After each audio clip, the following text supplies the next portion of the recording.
पूज्य गुरु मैया प्रणाम। आज देख रहे हैं कि भौतिकवाद बहुत ज़्यादा बढ़ गया है जी, प्लस शारीरिक अभद्रता भी बहुत बढ़ गई है। सही। प्रश्न पूरा अगर पूछने जाएं तो 5 मिनट का तो प्रश्न हो जाएगा, लेकिन मुझे पता है माँ इतने में आप मेरी बात पूरी भावना समझ गई होंगी, तो प्लीज़ थोड़ी सी बात करेंगे।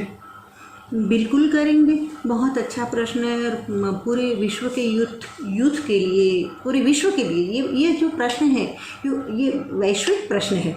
मैं ऐसा कहूँगी, ये व्यक्तिगत प्रश्न नहीं, पूरे विश्व का इसमें लाभ है। और ऐसे प्रश्न जब जब पूछे गए हमारी संस्कृति में, ऋषि मुनियों ने शास्त्रों में, या फिर शौनक सुत जी से पूछता हो, या पार्वती शिव से पूछती हो, या याज्ञवल्क्य को भरद्वाज पूछ रहे हो, लेकिन ये मैं कहती हूँ ये विश्व कल्याण के लिए प्रश्न है। तो मुझे बहुत प्रश्न आपका अच्छा लगा, जो भौतिकवाद का आपने कहा, और पूरी दुनिया भौतिकता के पीछे पागल है, ये बात आपने कही। तो इसके लिए मैं कहूँगी कि हाँ, शरीर माध्यम खलु धर्म साधनम, शरीर धर्म को सिद्ध करने का एक माध्यम है। मतलब यहाँ ये एक साधन है ये शरीर, लेकिन धर्म को सिद्ध करने के लिए, अधर्म को सिद्ध करने के लिए ऐसा नहीं कहा है।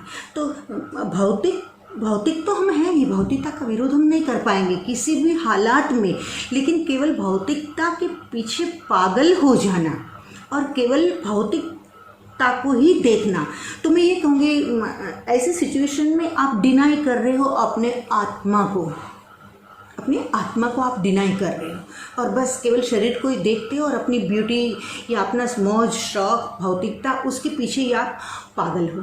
तो ये नहीं होना चाहिए जो हो रहा है। हमारे जितने भी अवतार हैं, जितने भी पैगंबर हैं, जितने भी तीर्थंकर हैं, सब ने इस बात पर प्रकाश डाला ही है, और आज नहीं तो कल, एक्सेप्ट अतीत में हुआ है, आज हो रहा है, और फ्यूचर में भी करना ही पड़ेगा। लेकिन ये सारी बातें जल्दी बंदे को समझ में नहीं आती है जब तक जोबन होता है। लेकिन इस पर तो बहुत कुछ मैं कह सकती हूँ, लेकिन ब्रह्मानंद जी हमारे जो हो गए, लाडू बारोट जिसका नाम था, राजस्थान में हो गए, उसने बहुत बढ़िया बात की है कि सावधान। मैं भी आपसे पहले तो ये कहूँगी कि ठीक है, भौतिकता के पीछे आप मतलब भौतिकता के साथ है, भौतिकता से हम अलग नहीं हो सकते, क्योंकि अधिदैविक और आध्यात्मिक, ये 3 पर तो मनुष्य का जीवन टिका है, और इससे ही सुख दुख का चक्र चलता है। लेकिन केवल भौतिकता के पीछे पागल होना, इसका अर्थ ये है कि डे टू डे आप लाइफ एंजॉय नहीं कर रहे हैं, लेकिन स्पॉइल कर रहे हैं वो डिलाइट में, और ओनली जस्ट फॉर फन जो बोलते हैं आज का जनरेशन, इसमें बहुत फ़र्क है। Divine word divine is very divine, word delight is very divine. जो डिलाइट है, प्रसन्नता है, वो बहुत दिव्य शब्द है, लेकिन इसके प्रति ये शब्दों का जो भेद है, शब्दों के अर्थ का जो भेद है, इम्प्लाइड मीनिंग है, वो कब समझ में आएगा बंदे की, कि जब वो जागे, किसके प्रति जागे, कि भाई हमारे पास एक लिमिटेड लाइफ है, नेक्स्ट बर्थ का हमको पता नहीं है, पास्ट का भी ज़्यादा पता नहीं, बातें बड़ी बड़ी होती है, प्रतिप्रसव की ये वो एट्सेट्रा, लेकिन रियल में ऑर्डिनरी पर्सन को तो इतना ही पता है कि भाई हाँ, 1 सेकंड के बाद क्या होने वाला है पता नहीं है, तो एन्जॉय दिस मोमेंट। लेकिन आप if you go to enjoy only for physically enjoyment, so it is wrong, ये बराबर नहीं है। मैं बात ब्रह्मानंद की कह रही थी, तो बराबर क्या है, ये आपके मन में एक प्रश्न उठेगा। तो मैं ये कहूँगी कि बराबर ये है कि मनुष्य का सजग होना, सजगता, अवेयरनेस, और जैसे ही बंदा अवेयर होता है तो ये अपने आप उसे पता चल जाता है ये शरीर भी है, शरीर के साथ और भी बहुत सारी चीज़ें परमात्मा ने हमको दी है, precious gift, we are gifted already. तो इसके प्रति बंदा सोचेगा, समझेगा, और उसका जो वे ऑफ लाइफ होगा वो बहुत परफेक्शन की ओर होगा। परफेक्ट होगा ऐसा तो मैं नहीं कहूँगी, लेकिन परफेक्शन के लिए उसका प्रयास रहेगा। लेकिन होता है क्या कि हमारे यहाँ बचपन से ही जो बच्चों को पहले दिए जाते थे संस्कार, जो साहित्य, घुट्टी में से लेकर उसके सोने तक, पैदा हुआ तब से उसके मरने तक मैं तो ये कहूँगी, हाँ, हमारे यहाँ 16 संस्कार है, हाँ, तो गर्भाधान संस्कार, वहाँ से संस्कार शुरू होते। कोई कहते हैं, कोई अगर कहे कि हम इस उसमें नहीं मानते, वो नहीं मानते, वो नहीं मानते, ठीक है, नहीं मानना है तो नहीं मानो, लेकिन आपके नहीं मानने से जो सूरज उगता है वो नहीं उगा, नहीं हो जाएगा। तो मैं ये कहूँगी कि संस्कार जो है, 16 संस्कार, जो गर्भाधान संस्कार से लेकर अंतिम संस्कार तक की जो बातें हैं, ये सब बातें सोचने लायक है, समझने लायक है। और बचपन से ऋषि संस्था में जो हमारे बच्चों को ये सारी शिक्षा दी जाती थी, ये फिर से शुरू हो अगर, तो ही भौतिकता से, ओनली भौतिकता से बंदा वापस लौट पाएगा। लेकिन आज कोई सिर्फ बताने वाले ही नहीं है। मंच पर जो बैठे हैं वे लोगों को भीड़ चाहिए, वाह चाहिए, पैसे चाहिए, तो सब everybody is mad behind someone, something, किसी न किसी के पीछे।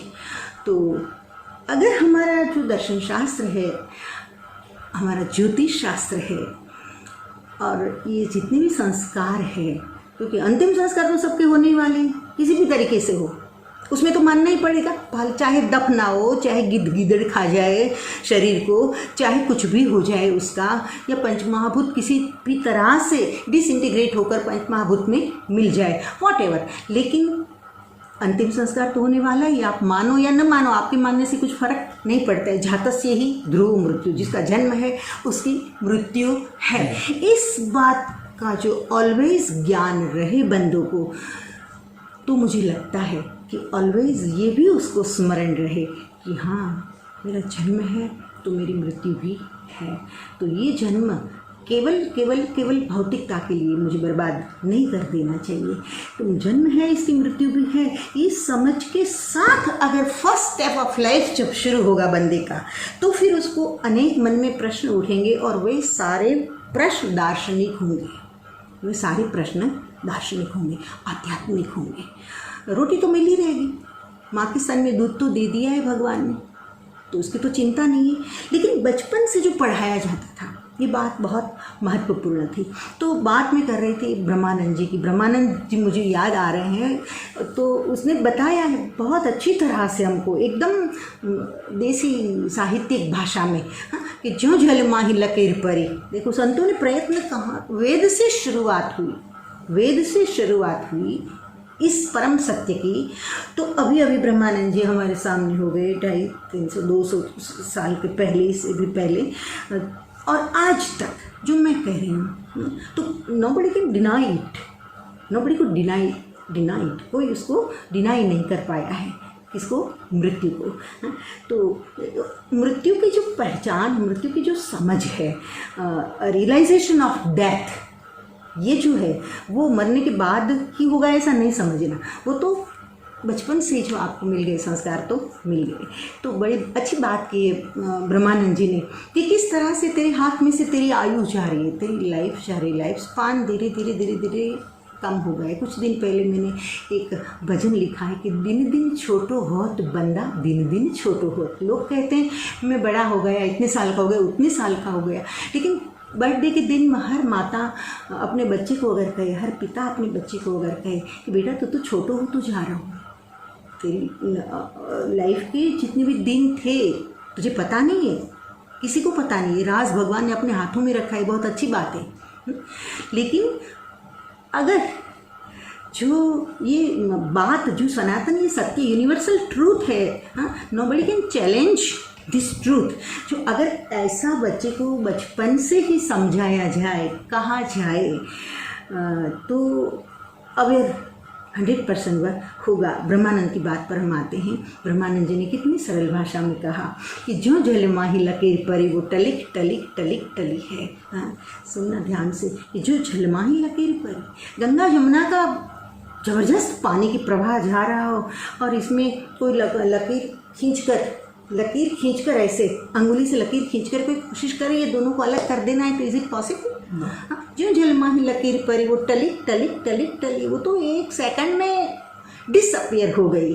जो झलमाई लकीर परी वो टलिक टलिक टलिक टली है, जो मिसरी पाई माई परी वो भलिक भलिक भलिक भली है। जो मिसरी पाई माई परी, मुट्ठी भर के शक्कर किसी ने दूध में डाल दी और फिर बोले कि दोनों को परफेक्टली अलग अलग कर दो, इट्स नॉट पॉसिबल। हाँ, तो जो मिसरी पाई माई परी वो भलिक भलिक वो तो मिल गई। हाँ, भलिक भलिक भलिक भली है। देवल शीश चढ़ाई ध्वजा जो हलिक हलिक हलिक हली है। कोई कहे कि मंदिर पर ध्वजा चढ़ाई है और वो हिलनी नहीं चाहिए, तो भाई ये थोड़ा हमारा मानेगी, वो तो स्वभाव है कुदरत का कि नेचर के साथ वो हिलने ही लगेगी।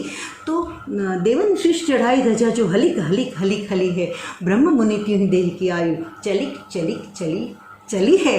इन द सिमिलर वे देह की आयु, शरीर की जो आयुष है वो चलिक चलिक चलिक चलिए। किस तरह से?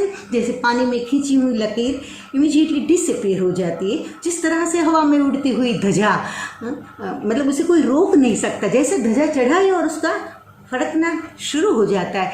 जैसे ही आपने मिश्री दूध में मिलाई तो उसका मिलना शुरू हो जाता है दूध और मिश्री का। इसी तरह हाँ, फिर से एक बार बोल देती हूँ क्योंकि आप थोड़े साहित्य प्रेमी हो कि जो झलमाही लकीर परी वो टलिक टलिक टलिक टली है न, जो मिसरी पैमाई परी वो भलिक भलिक भलिक भली है न। देवल शीश चढ़ाई ध्वजा जो हलिक हलिक हलिक हली है। ब्रह्म मुनि त्यों ही देह की आयु, इसी तरह से देर नहीं लगती है शरीर के आयुष्य को निकल जाने में। ब्रह्म मुनि त्यों ही देह की आयु चलिक चलिक चलिक चली है। ब्रह्म मुनि त्यों ही देह की आयु चलिक चलिक चलिक चली। अगर हर बच्चे को यह बोध दिलाया जाए कि तेरे हाथ में कितने दिन है तुझे पता नहीं है, तो सही ढंग से जिए, सही ढंग से, और सही ढंग के लिए माहौल देना पड़ेगा। तो ये माहौल देने का काम है माता का, माहौल देने का काम है गुरुओं का, माहौल देने का काम है। और ये हमारी रिस्पॉन्सिबिलिटी, एक सोशल रिस्पॉन्सिबिलिटी भी इसे कहेंगे कि पूरी सोसाइटी का। सर्वात्मन नमः।